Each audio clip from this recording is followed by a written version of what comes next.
Guys, I've just woken up, hence my hair, my face, everything. Today is the day we make a wedding cake. Help.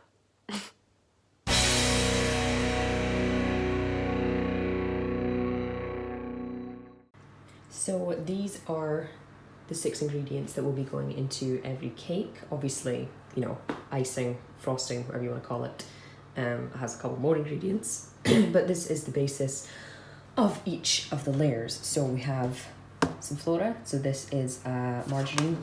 It's a decent tasting margarine. It's dairy free, so it's kind of cool. After the flora, we add some sugar. So this is just caster sugar. I think Americans might call this superfine sugar. So it's kind of finer than granulated, but not as kind of fluffy as icing sugar. To the flora and icing sugar, I'll add some vanilla. I only ever use vanilla bean paste. It's the only ingredient I'm ever bougie about. I like to use the best stuff, and this is the only stuff that properly tastes like vanilla, you know, without using an actual vanilla pod. After that, we will add eggs one by one. So the biggest cake in the lineup today requires 8 eggs, which is honestly quite a disgusting sight in a jug, but it's just the easiest way to add them. After that, we'll add a little bit of flour and a little pinch of sea salt. So yeah, let's do it. Just a nice casual amount of sugar there. Next, we add one metric blob of vanilla. Then we stick it in this big old mixer and get mixing.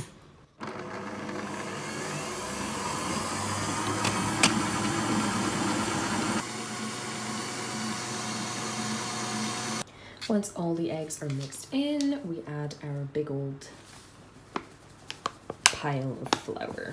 So here is over half a kilo of flour, and let's get it back to the mixer. Oh, and this is where you add your little pinch of sea salt too. Instead of the super high setting that we normally put the kind of butter and sugar and eggs and stuff on, we don't want to add any more excess air at this point, so we just put it on the minimum setting. Ooh, look at this trick. Ooh, that's weird.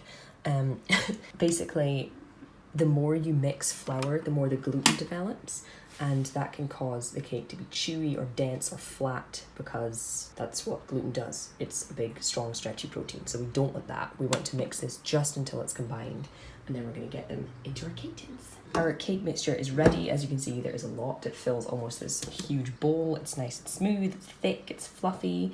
You can even see kind of those little flecks of vanilla in there. There's one right there, look at it. Which, you know, is good because we like to know what it's going to taste of.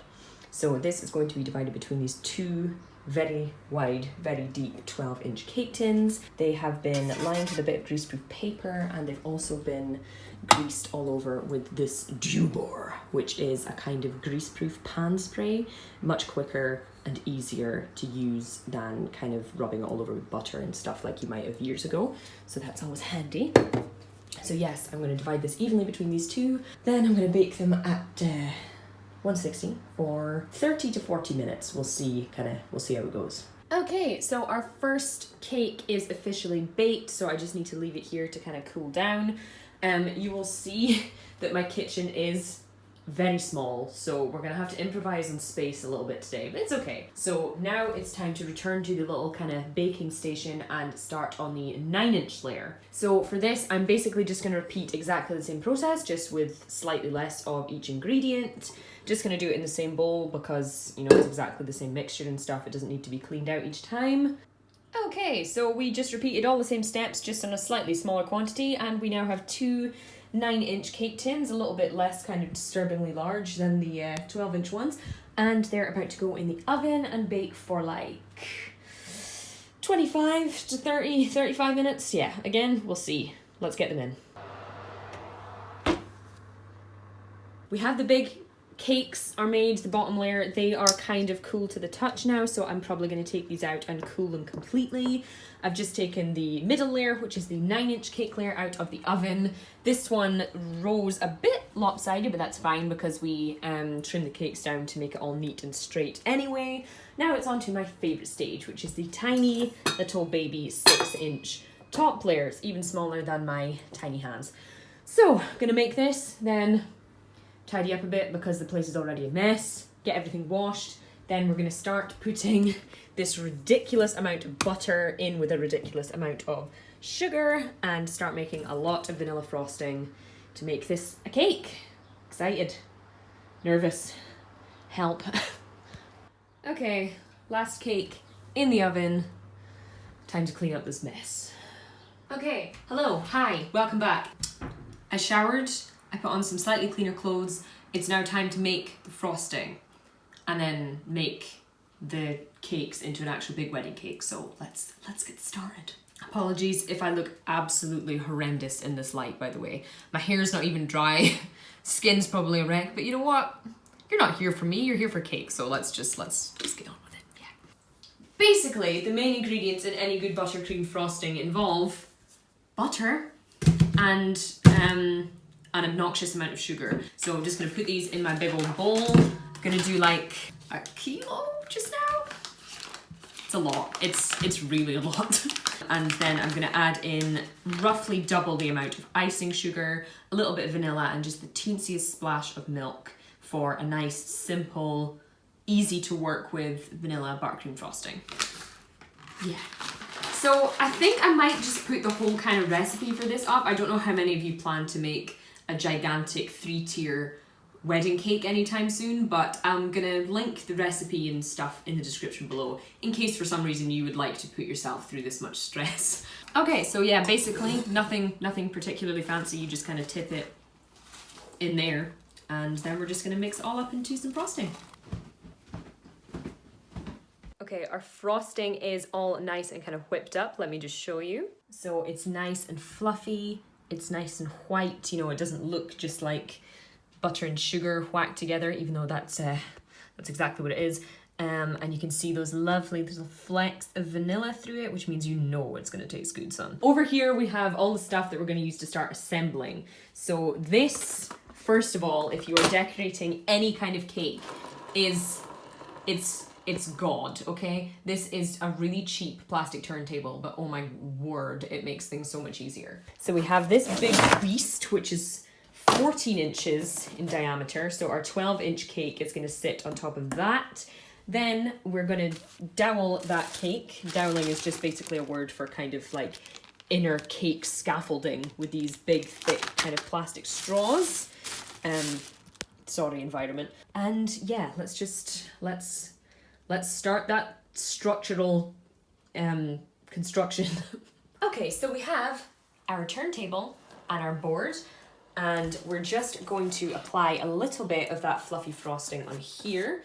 This just makes sure that the cake will not slide around on the board. Now we have to get the first of our 12-inch cakes and just get it splatted on top of here. Easiest way to do that is to take this board, put it on top of the cake, flip it over like that. Let's get the bottom of that cake tin off of here, as well as that greased paper. And we have a gorgeous golden brown 12-inch cake. It's a lot of cake. So it's nice and cooled, it's nice and flat. So what we need to get on here first is a layer of strawberry jam, because that is what the bride has requested. And then we are going to start layering up the frosting, getting another cake on there, and yes, let's get it done.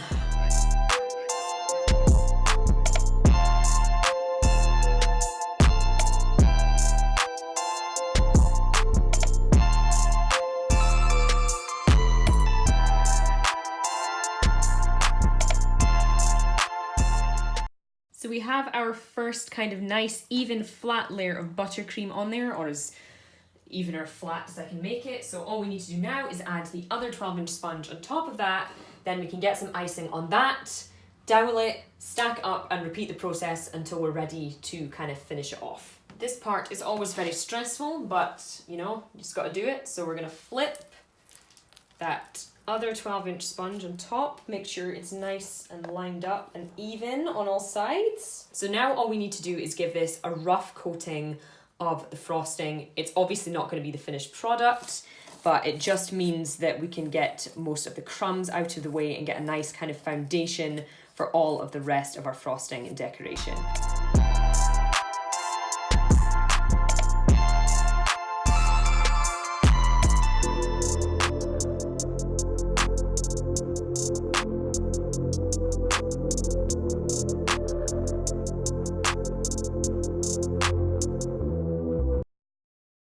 Okay, so we now have a fairly rough kind of foundation for all of our icing later. Obviously, this isn't what it's going to look like when it's finished. It's now time to dowel it. Now, basically what this means is we're going to insert some plastic straws in various places in the center of the cake. And what this does is it supports the boards and the cakes on top of it.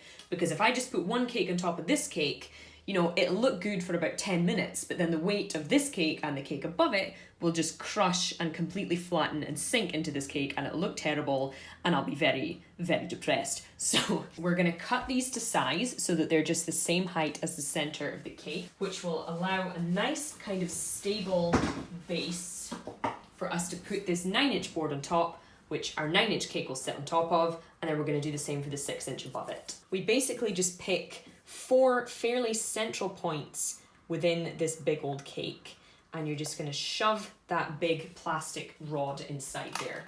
That's definitely what she said. And then we're just going to make a little mark with a Sharpie as to roughly where the plastic rod should come up to. We're going to take it out, then we're going to cut along that mark, and that's going to be the first of our 4 dowels. And we're just going to repeat the process. So this is kind of what the doweling thing looks like. Obviously they don't have to be perfect, they just have to provide a nice kind of stable center point for the cake to sit on. So here we have one of our 9-inch cakes on its 9-inch board. Now this board will have no overhang because we don't want to see this when it's on the cake, it's just to support the weight of this and the cake above it. So I'm going to give this the whole jam and buttercream treatment like I did with the other cake, and then we're going to sit it on top of it and do that all over again.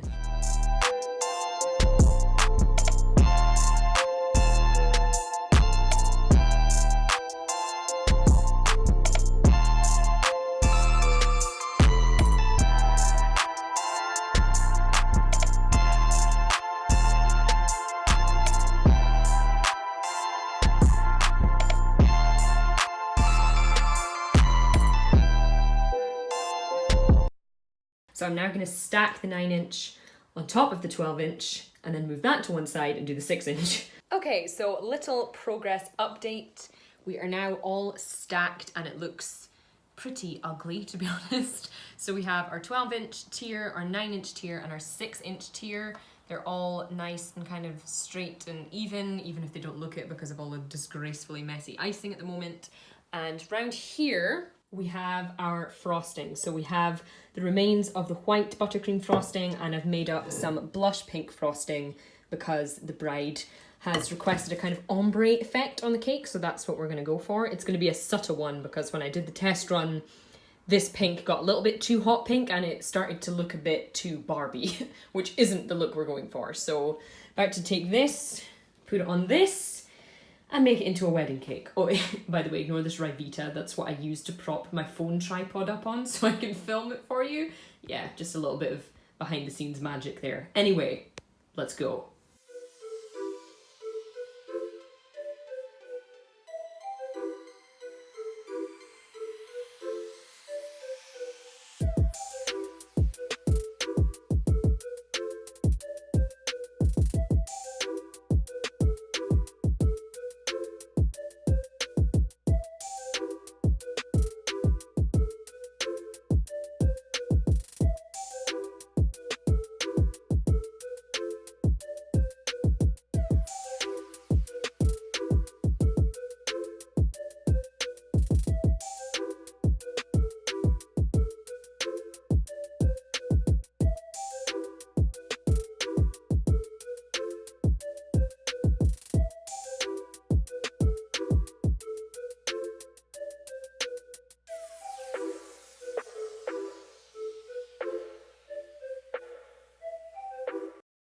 With your very own eyes, I have made my very first wedding cake.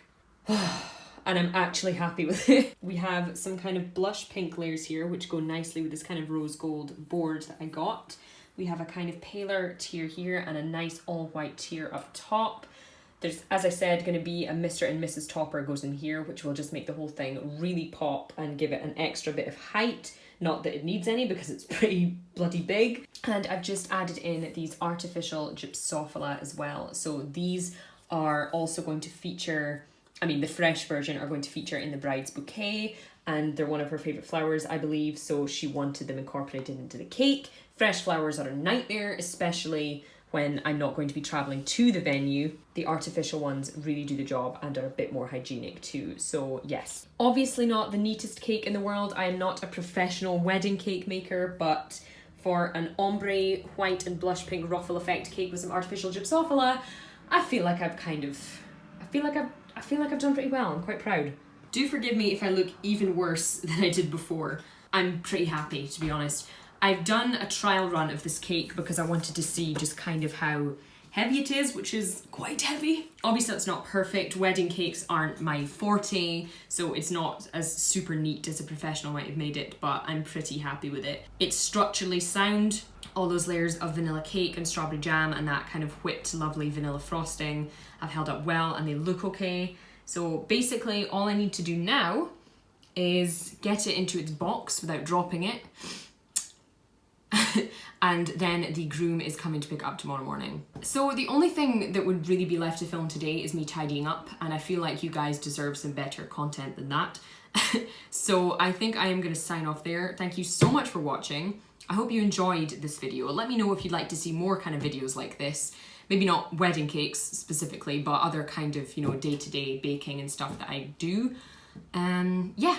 As always, you will find links to all my social media in the description box below, but I am gonna go get this all kind of nice and safely packed away, gonna tidy up, and I will see you for the next one.